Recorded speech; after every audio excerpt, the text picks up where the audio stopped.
In this episode, I talk very personally and vulnerably about my horse adventure that continues, why and how I left Ireland in January when I left the horse farm, as well as what's happening now in the horse world and what's happening in my relational world. Hello and welcome. You're listening to the Embody Podcast, a show about remembering and embodying your true nature, inner wisdom, embodied healing, and self-love. My name is Candice Wu, and I'm a holistic healing facilitator, intuitive coach, and artist sharing my personal journey of vulnerability, offering meditations and guided healing support, and having co-creative conversations with healers and wellness practitioners from all over the world. Welcome back, everyone. It's great to have you here. This is an Alive Now episode. I started this because I wanted to talk about what's alive now in me, and that often fueled conversations with others or synchronized with what other people were experiencing. So I've fallen a bit behind. The last time I did an Alive Now episode was about lessons from horses, boundaries, and my new assertive hat, episode 57. So you can find that at candicewu.com/EP57 or /Horse Life Ireland. And this is where I talked about some of my experiences when I was in Ireland living on a horse farm. So I was with 4 horses and living with a host family at the time. And I may have talked about leaving Ireland in a few other podcasts just as an update and how I had arrived back home in Michigan and I was so happy. And if you are following my newsletters, you probably learned a bit more about the process of me leaving and why and what happened. But I didn't really go in depth here and talk about it. So I wanted to do that now. And I thought it would be interesting to start off with going back to some of my spoken word journal podcasts. I haven't talked about this on the podcast, but during my adventures in Ireland, I started to create a private spoken word journal. I shared this with a few close people in my life, as well as my family, so they could keep up with the day-to-day of what was happening with me in Ireland, and that I didn't have to keep repeating myself.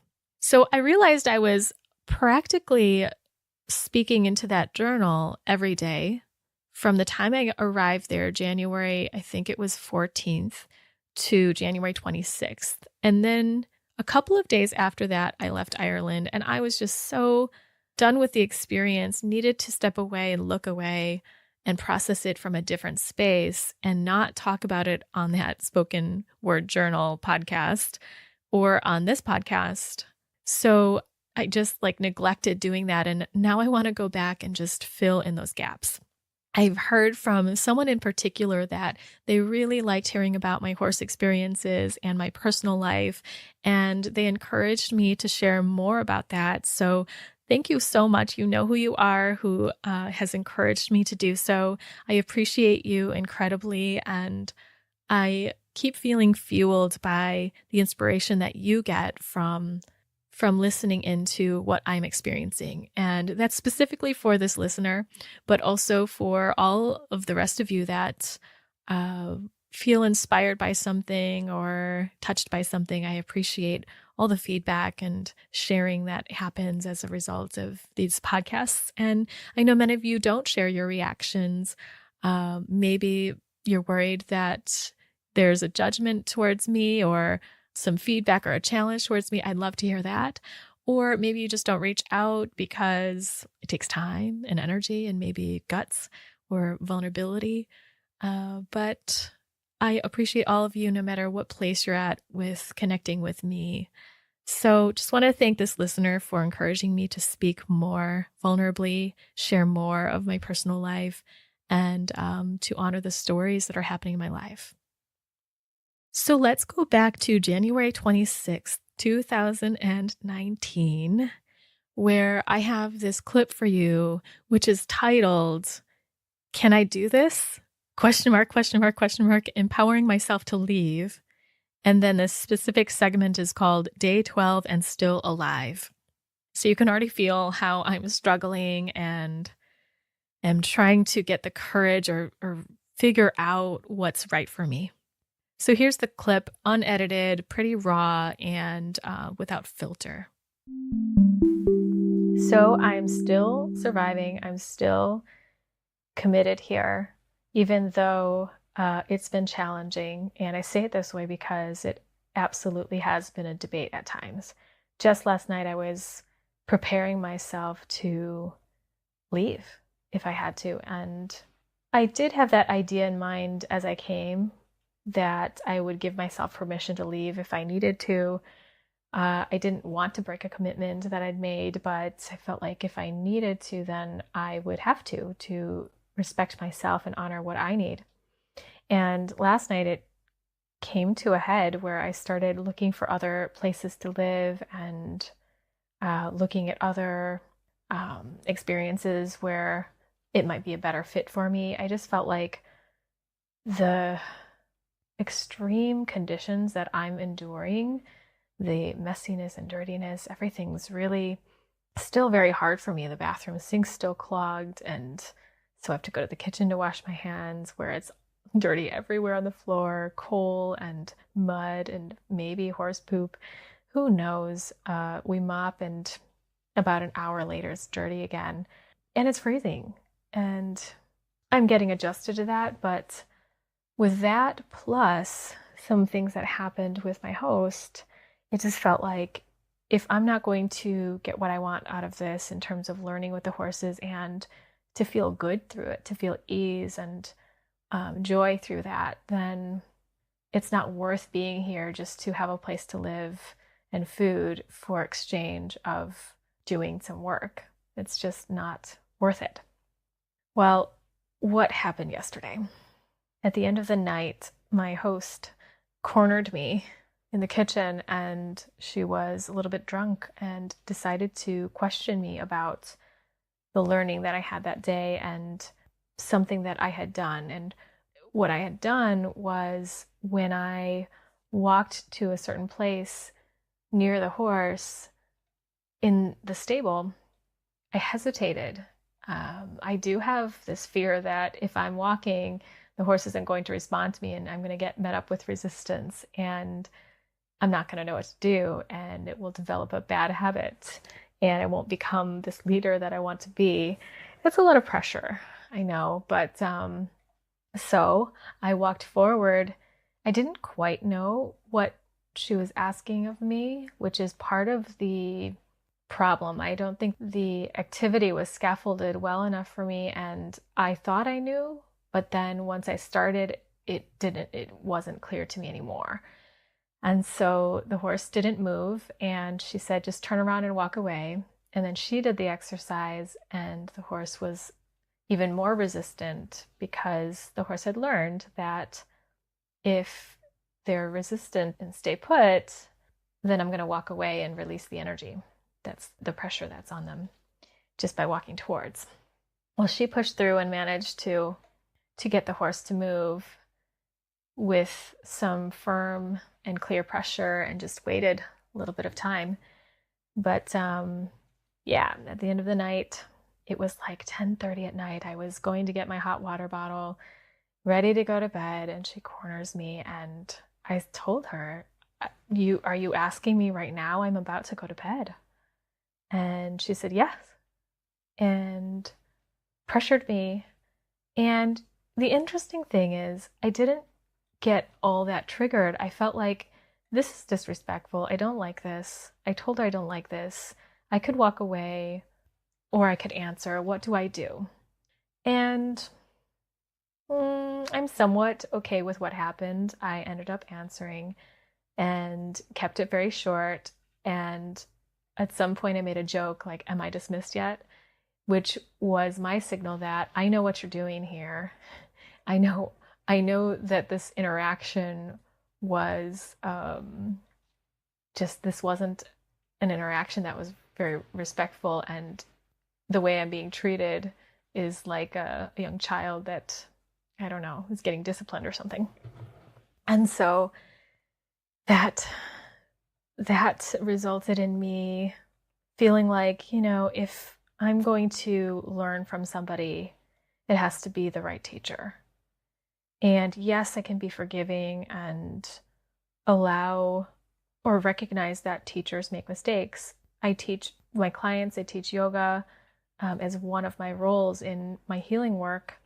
And I'm sure that I make mistakes, or I have different times where there are relational ruptures or misunderstandings, or where I've pushed in a way that wasn't appropriate because of something that was going on for me. And that repair is so important. And I felt like if this isn't going to get repaired, if I'm not going to feel respected, then I am going to leave. And then here's a fun little section about me being greedy and looking at my own feelings of feeling enough and doing enough as experienced through my interactions with the horses. So some things that I learned. So what did I learn today? I learned a lot. Just to start with some of the themes of what I learned, I recognize how I'm greedy and I want more than what's there sometimes. I just want more and more. And that showed up in terms of just recognizing that one step is enough and not asking for 3 more. So when I'm asking the horse to move, front, back, side, or side, just one step and releasing the pressure, turning around and not asking more of the horse is where we're starting.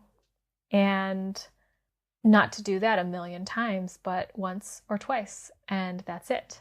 And then maybe do a little bit of what she calls the friendly game, which is one of the natural horsemanship games of touching the horse in a way that they can still stand still and feel comfortable and safe and okay with it. So just doing a little bit of that and then releasing that and not going for more.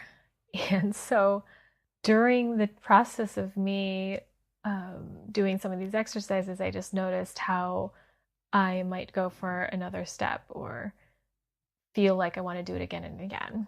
And that plays out in my life. I want more than what's here. And I thought I had been very good with accepting and feeling like I have enough, I'm doing enough. It's something that I've been working ongoingly. And now I recognize even larger step towards acceptance and enough. Just one step.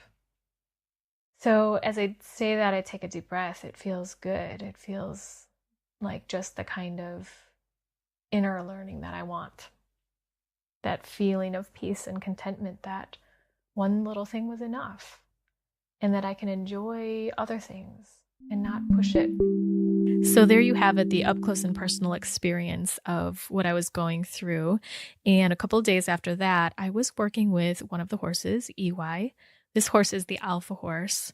And I had learned some of the basic horsemanship practices with him. So I got to take him out into the arena by myself, and no one was watching. I don't know, fortunately or unfortunately, because I didn't really know what to do. And this was part of the impetus for me to realize that this was too overwhelming of an experience in general for me. So we're in the arena, me and this horse. And whenever you're with a horse or with more than one horse, this is considered a herd. So me and this horse are a herd. And anytime you meet up in a herd, all the animals combined are trying to figure out who is the alpha here, who is in charge of the safety of the herd, who is going to ask the others to move if something's dangerous, who's going to protect everyone, and who does everyone have guidance from. And it's always a question until it is resolved and clear. And it is pretty anxiety provoking for both human and horse if that's not clear. So I'm trying to establish some sense of leadership with myself and with him. And so you can see how I was struggling with that and feeling anxious about it and just practicing. I'm also reminding myself at that time that I was just new at this, a baby. So how was I supposed to know everything? But if you've listened to my past life trauma episode and some of the other horse episodes, you might know that I'm very hard on myself with the horses because I feel like some sort of resonance with horses that maybe I've been with them in a past life and was an expert or something. And I came into this life feeling like I should know how to be with horses and how to be a leader to them. So here I am out there and I'm asking this horse to circle around me on a lead rope. And so he begins to circle as I direct him, but very sluggishly. And so I'm asking him to go a little faster and it's not quite working. And as he circles behind me, I see him eye me and it feels funny. I'm not sure what's going to happen. And slowly his head lowers and then his whole body starts to stop. And now I know what's happening. And it's too late.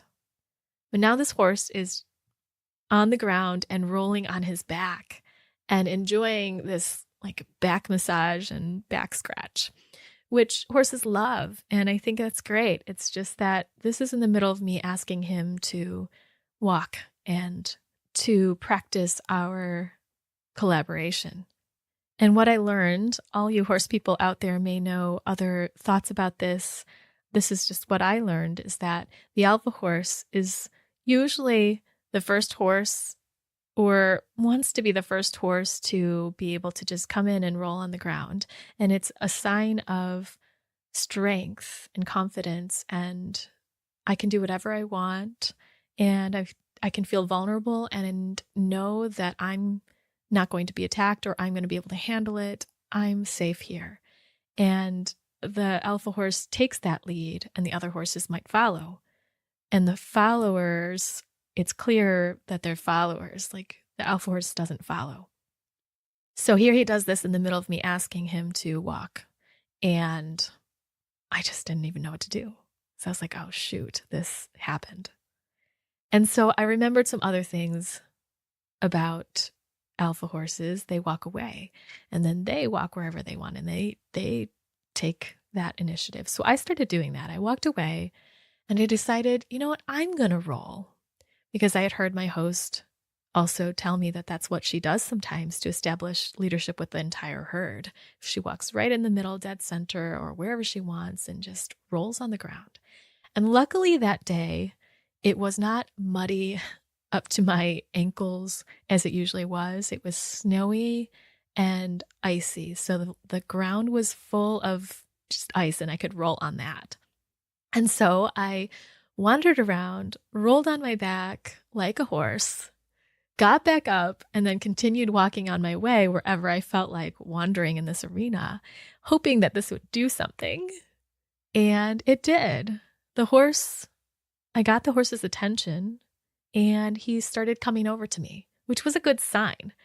But then I didn't know what to do after that, or I couldn't feel into the confidence of the other practice, the other horsemanship practices that I was doing. So then eventually he did it again. And I was like, oh no, this is becoming a pattern. And also, what are we doing here? What's happening here? Is this a pattern that tells him that he's the leader, or is this some sort of weird game we're playing? And I do it again later, and he again follows me. So we're going back and forth. We do this at least 3 or 4 times. And at this point, I realize, okay, this has become a pattern that I don't know how to handle, and this is a good place to stop. But I asked him to do a few other things to leave it on a good note. So I went inside and just got cleaned up. And as I reflected on that, I just started crying. It just tipped over. The overwhelm of the entire experience. The daily wearing of the environment outside, which is tolerable if everything else is good, plus the wearing of the environment inside, like the dirt and mud and probably horse poop everywhere, moldy stuff in the kitchen, every place being like really icky and just not being able to walk around barefoot anywhere, the sink in the bathroom still being clogged and having to go to the kitchen sink anytime I wanted to wash my hands. kind of dancing around in someone else's space where that person and I are also having interpersonal conflict and trying to work it out and doing an okay job of that, but it's bumpy. And then put all on top of that, me learning with the horses and also cleaning their poop every day, which became sort of a meditation, but learning how to be with the horses, how to be a leader with the horses when I was just so brand new at it, and pushing myself on the inside, which I was working with releasing and just being enough in the moment. But having criticism come at me that wasn't supportive sometimes and would come at times where I just needed a little bit of encouragement, and where my host would use every single interaction between us as a lesson for me with my horsemanship, which just became incredibly tiresome and challenging. And even when I'd assert some boundary around that, as you heard in the story about me being cornered, it just was so much to kind of defend in my world. And some of that reflects what I need to grow in. And some of that just reflects a situation that doesn't match what I need. All of that was incredibly stressful. So when I came back inside after this horse had rolled on the ground and pretty much just, took leadership because I wasn't quite confident enough, I really felt this overwhelm and realized in that moment, why am I enduring this? I know how to endure hard stuff. I have done that. I have even pushed myself straight into challenging experiences so I can know my own strength and grit and to become stronger and also to learn. And is this the right environment to learn at this time? Do I need to endure a hard situation and overcome that in this time of my life? Is this my lesson right now? Which was the biggest and most important question of all for me, because I realized that this wasn't my lesson. My lesson was to walk away and to feel the freedom to walk away with love and respect, to find a way to do that in a graceful way and not out of anger or rejection with that kind of like harshness of rejection or rage, but to walk away in respect and love from this dynamic that so reminded me of my relationship with my father. And the lesson here was to integrate this so that I could handle this kind of energy. And the way to handle it this time in this moment was to leave. The second lesson that I realized later that I was receiving in that moment is that I wanted to fully trust myself, my inner knowing, and my inner guidance and compass without question. And the very fact that I didn't even give enough space to recognize the knowing until later, until a couple days. I know it wasn't that long, but I'd like it to be syncing up a little bit more to the moment. But this experience helped me to do that. The syncing up of recognizing what my inner knowing is, what my intuition says to do as my go-to. And here in this experience, I was thinking, oh, this is something I can learn, and this, and this, and this, and this. And it just kind of overflowed. And I don't have to learn in every single arena of my life and be challenged in every single part of my experience to grow. And it's okay to enjoy it and to have a kind person as my teacher. And I started to get clearer about what kind of teacher I wanted to have. So this lesson of totally trusting my inner compass, my intuition, what I need to do, was very clear when I told my host and the host's son, because they both challenged me and attacked me pretty hard. I got called a quitter and I was interrogated, and I learned to find a place where I wasn't trying to defend myself, but share what I wanted to share and stay confident in my knowing that I needed to leave. I was thrilled when my mom was like, just come home. And that really helped me to take that step. So, arriving in Dublin for a few days was wonderful and restorative. And then getting all the way home to Michigan, I just appreciated Michigan so much more. And I know that 10 years, 11 years ago when I left Michigan for Chicago, I felt like I was never going to come back here to live. I just didn't, it was rejecting Michigan to a great deal. And now I feel so fond of it. And I spent this last couple of months getting grounded here, even though I'd made a trip to San Diego.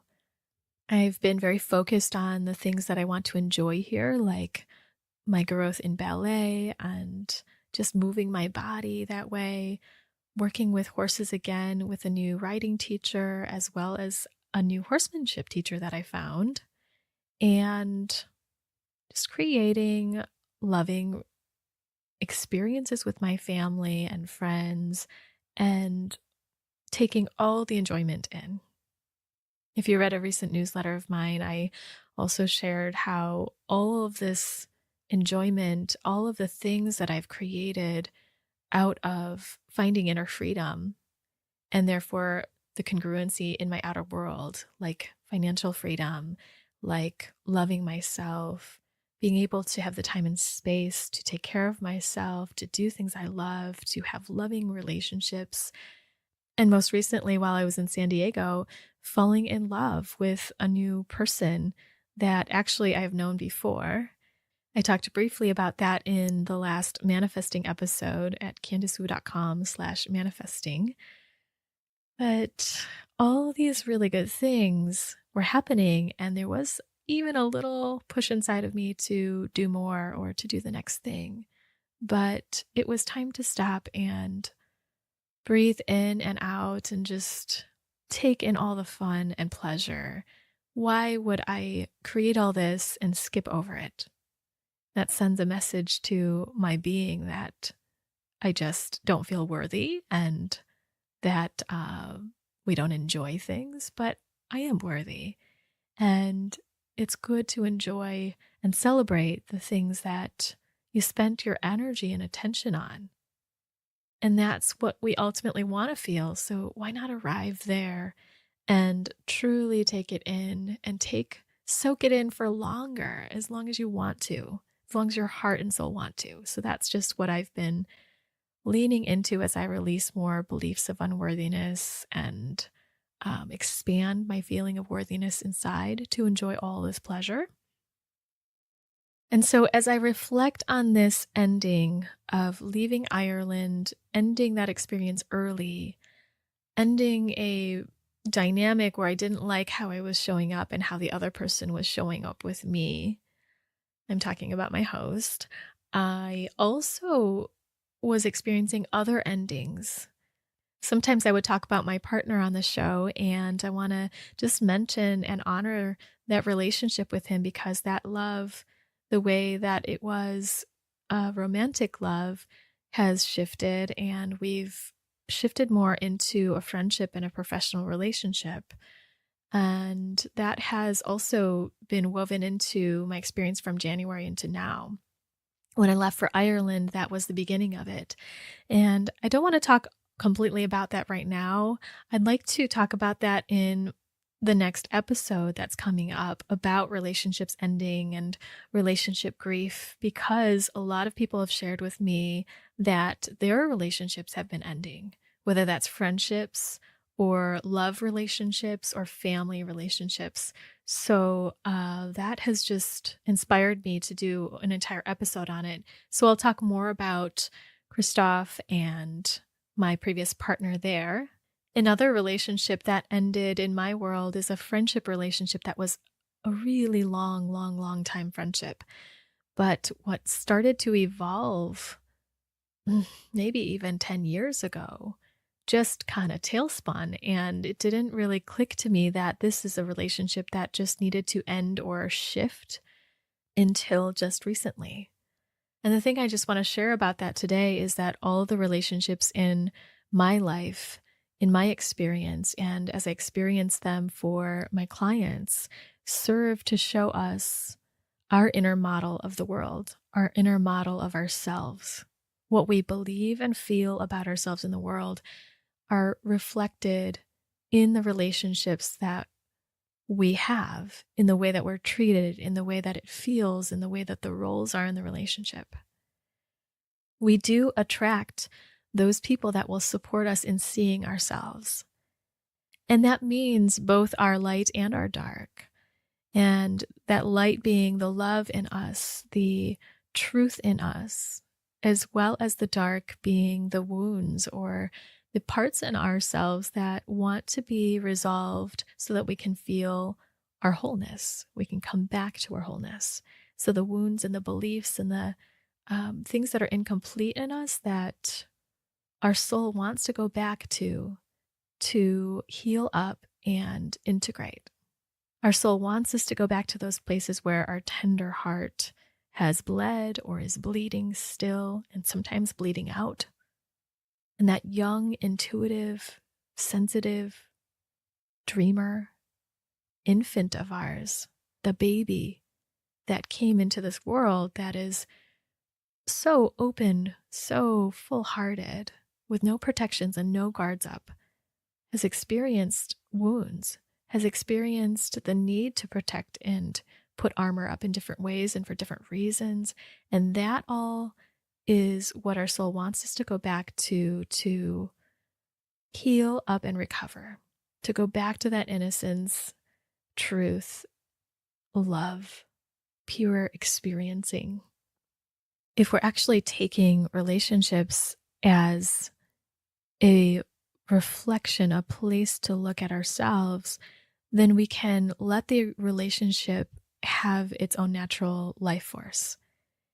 Sometimes we do need to tell the other person what we need or ask and request the other person to do something that would support us.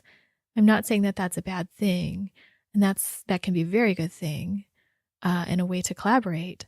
But if there's so much constriction in a relationship, so much controlling of the way things are, can't do this, can do that, need to do this, shouldn't do that, then it clamps down the life force. It clamps down the aliveness of the relationship and what wants to come through to support us in shaking ourselves awake and shaking us up to look at the places that we're wanting to love ourselves more, to look at the places where we've hidden away that want to be uncovered and to be felt and experienced, known. If we clamp that down, then we don't grow. We don't have our own life force thriving, the soul that drives us towards these experiences to integrate them gets hampered, and we kill ourselves in a way very slowly. So I invite you to look at your own relationships in this way, who you are in those relationships, and what are the dynamics that you are seeing right in front of you. What are the things that your soul wants you to learn here? And what is it that you can learn here? If you pause and just check in with yourself about all your relationships and just check that these are relationships that support you and you don't have to learn every hard lesson at once. It's not about just cutting off all the relationships that are not fun and joyful and, positive, I guess.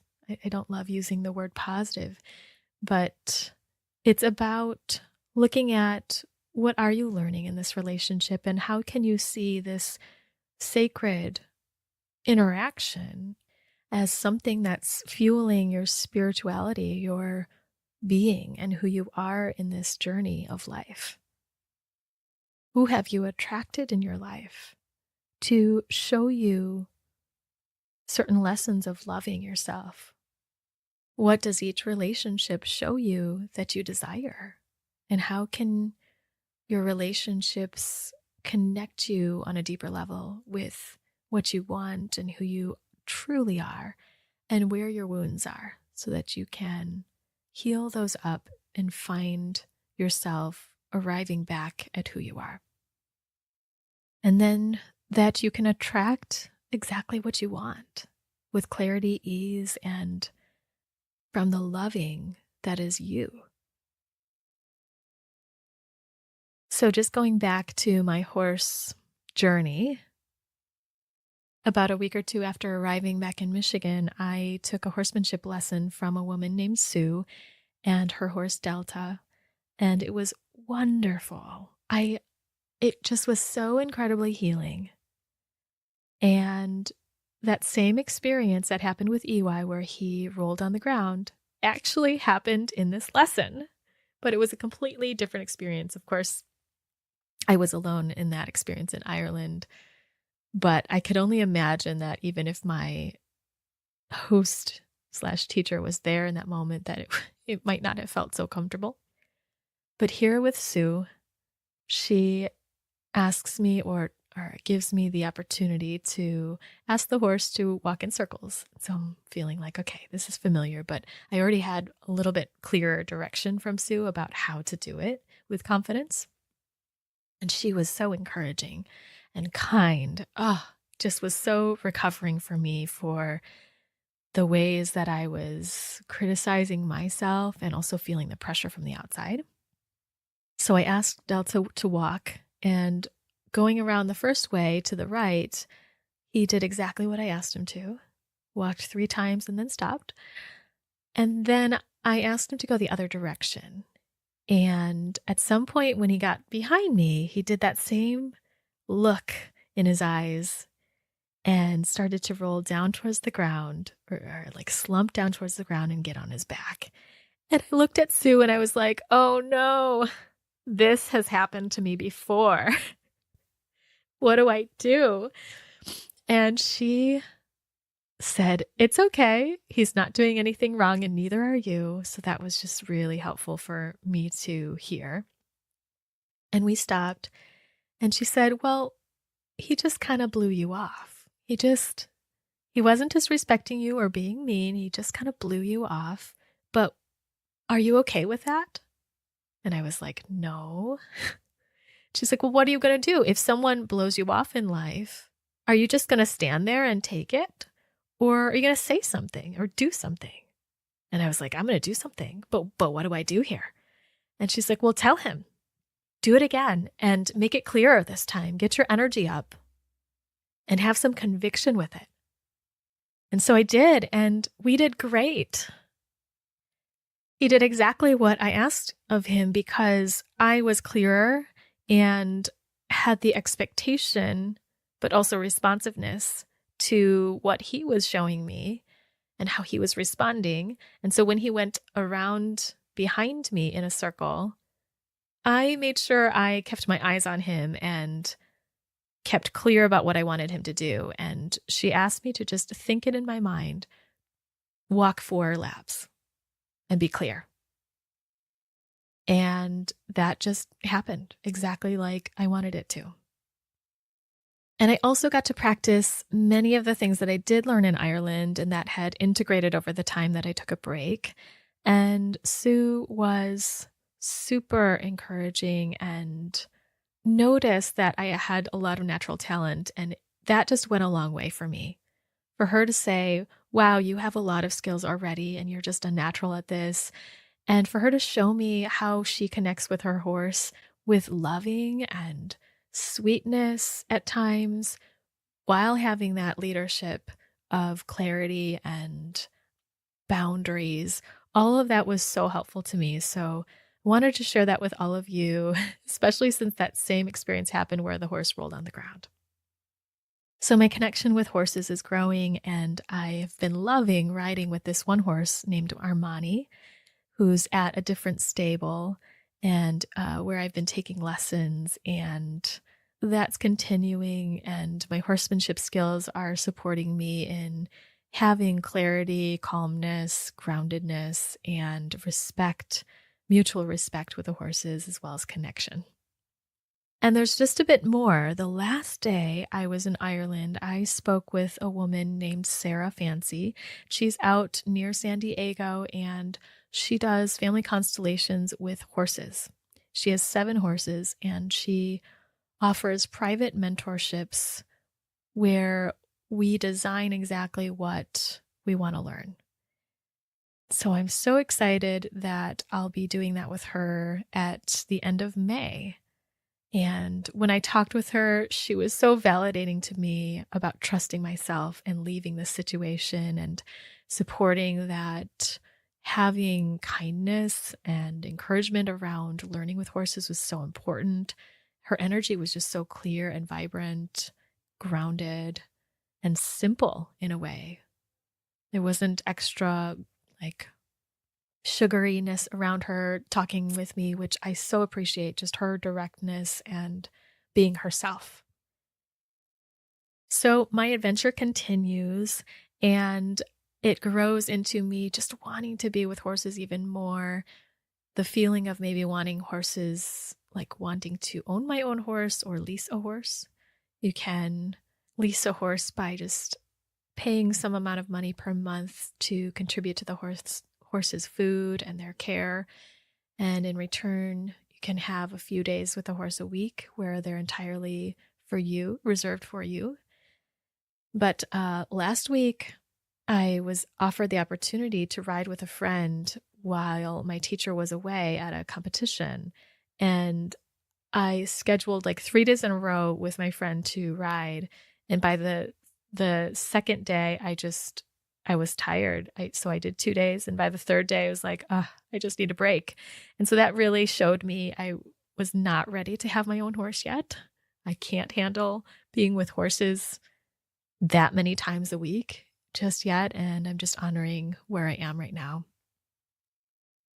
So as I end this conversation today about my horse journey and interactions, what I've been learning about myself, as well as relationships ending and serving us to show us more love in ourselves, show us the places where we can find more love, I want to invite you to listen to the next podcast that will be about relationships ending, grieving in relationships, honoring and integrating what the lesson is of the relationship, as well as saying goodbye or letting the dynamic end.